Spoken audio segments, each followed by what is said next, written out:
sitting at the table, having a tabletop drill. I think we were talking about search that day.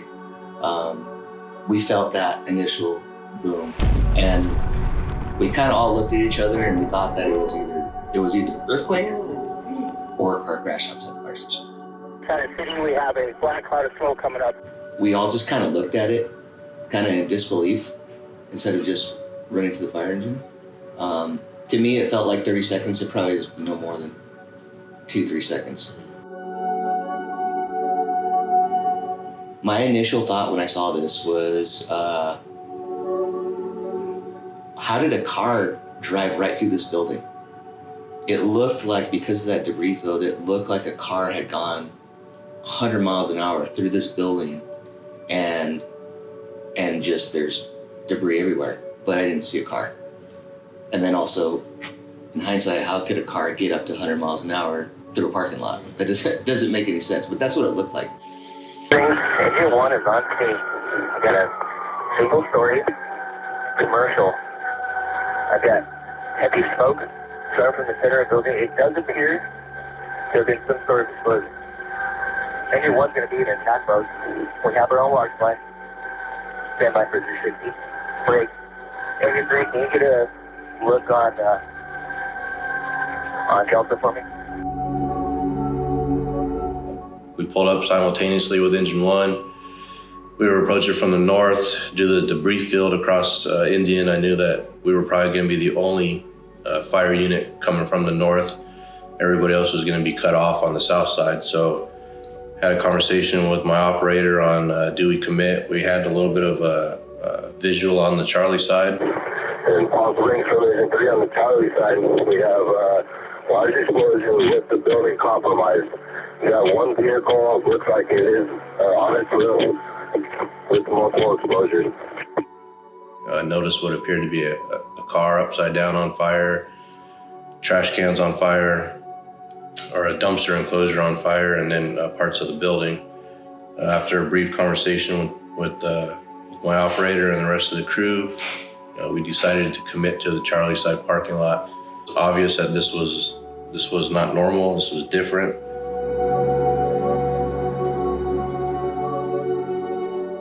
So when I started walking back to give my 360,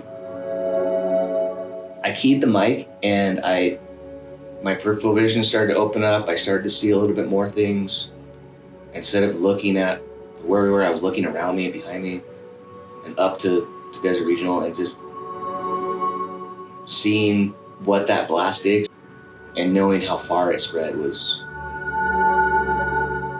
hard to register. Sponsoring from Engine 1. It looks like this is going to be multiple buildings.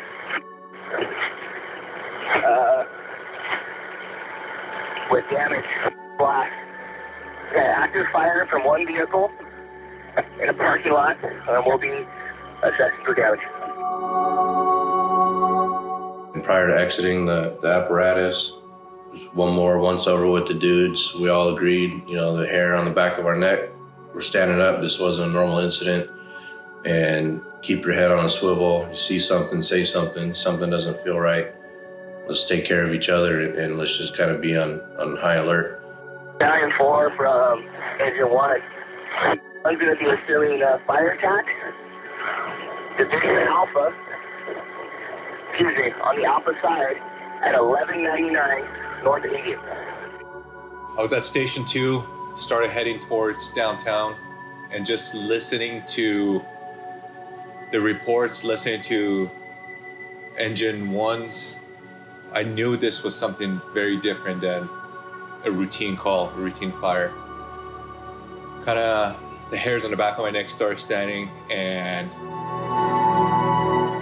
started trying to wrap my mind around the incident before I even got there. Started to be proactive, ordered a second alarm before I even got on scene, started assembling the county's USAR team, thinking about that. I think the biggest thing for me, the biggest issue I had was once I got on scene and saw the amount of damage and the destruction of the building. I looked over at Desert Hospital and I saw all the windows broken out. It gave me immediate flashbacks of when I was growing up in Iran during the war, during the bombings, and it just gave me a horrible feeling where I kind of started shutting down and I couldn't see straight for a second. My vision started closing out. I got diaphoretic and had a hard time catching my breath. But at the same time, I had to wrap it up, tell myself that I got a job to do. My guys are counting on me, and there is no time for me right now. There's a bigger problem that we need to solve. Took me a second, took a couple of deep breaths, and first thing I tried to do was just wrap my mind around what I'm dealing with. Paul Smith from Battalion 4. I'll be establishing the Indian incident. And this will be the Indian IC. Accountability will be on Indian, just north of the hospital in my vehicle. So many IC is advised, attempting a primary search. We have major structural compromise. Pulled a line, and our priority was going to be rescue. We had every anticipation that there was going to be victims. So our initial thought was rescue mode from the Delta side. I was pulled away by the first arriving battalion chief who assumed the incident command, and I was assigned to operations. Before I assumed that role, I double checked with my operator. He was able to assume responsibility of the crew, understood that his assignment was going to be rescue with secondary fire attack, and I was confident in his abilities, so he was able to absorb the crew, and I transitioned into an ICS position. Realizing very quickly that this is going to be huge, and at the time, I'm the guy. Everybody's going to look at me, and I need to get my head in the game, because if I'm not doing it right, this incident's not going to go well. I need to protect the guys. I need to protect the city, and see what needs to be done. Paul Strange from Indian IC. We're going to have approximately a block wide. We feel that structural damage. Starting at third alarm. Fired. County Battalion 10. I'm en route with the 2 additional engines. I'm in the Cathedral Fish area at this time. Copy, County Battalion 10 en route. Went from Indian Canyon on the Alpha side and worked clockwise, ended up on the Palm Canyon side. There was a major debris field on the Charlie side with multiple car parts. While I was standing on Palm Canyon, I had multiple individuals from the public kind of just walking around dazed. I had people try to hand me car parts. I advised them if they weren't injured, just please don't touch anything, step away. Then I observed multiple parts of a person, of a body in the street. I radioed back to the IC that there was one confirmed and we needed PD for evidence preservation.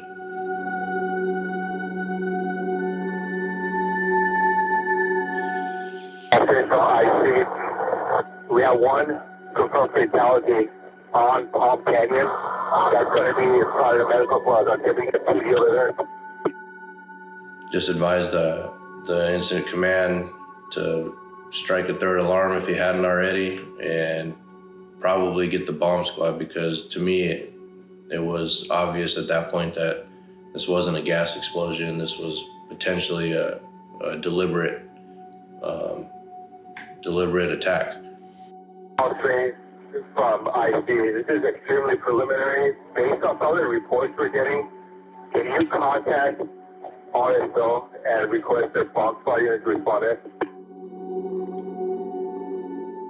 request, County Fire, I need the Riverside County Arson Task Force to start assembling and responding men, as well as Arsenal Bomb Squad.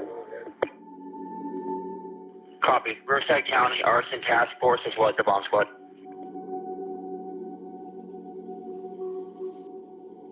Just operational priorities. This incident is 4 divisions, basically a citywide block. We are focusing on mitigating immediate security zones.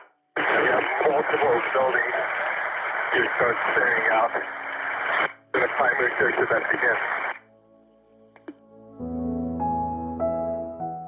When you first get on scene and take in as much information as you can to make the best size up and decision for actions, it takes, seconds to process.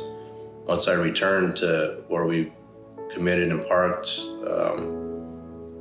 through the debris, we were able to see and locate parts of a weapon, like the optic and the upper of a rifle with some ammunition. When you have time to think about it on the back end, just did the guy mess up? Was he going to be lying in wait for the public or for us potentially? You go to training classes and they tell you beware of secondary devices or beware of, traps or whatever. And, did it cross our mind initially, going into the incident when we committed back there? I'd be lying if I said it did, but at the same time, there was a conversation had amongst the crew that this was different. It wasn't specifically said, but I think we all kind of had that understanding amongst each other without it having to be said. There was somebody lying in wait for us, we would have potentially been in a really bad situation. Could I have done things differently? Yeah, we all could probably, but the good thing is that didn't happen. There was thoughts about, being extra vigilant and, extra cautious. So I feel like the crew was prepared. I knew I have brand new captains.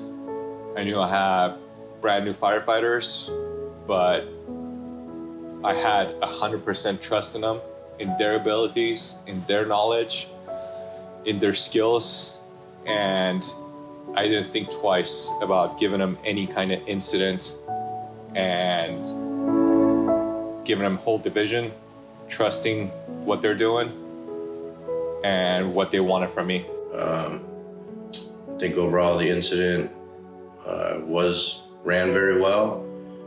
With the size of our agency and the scale of the incident, I think span of control was maintained and it ran as best we could. Everybody did a great job, and I'm proud to have been there that day and contributed what little that I did. I trust these guys with my life, and that day, I 100% trusted them. It wasn't about one person or what we can do. It was absolutely a team effort that made us successful. Everybody knew their job, and I can honestly say everybody went above and beyond, put themselves out there. This was an unknown incident. We thought this could be oxygen tank at a medical building that exploded, but very quickly we realized we're dealing with an act of terror. At the same time, nobody backed off. Everybody became cautious, but they were courageous. They did what they need to do and really made me and everybody else extremely proud of what we accomplished.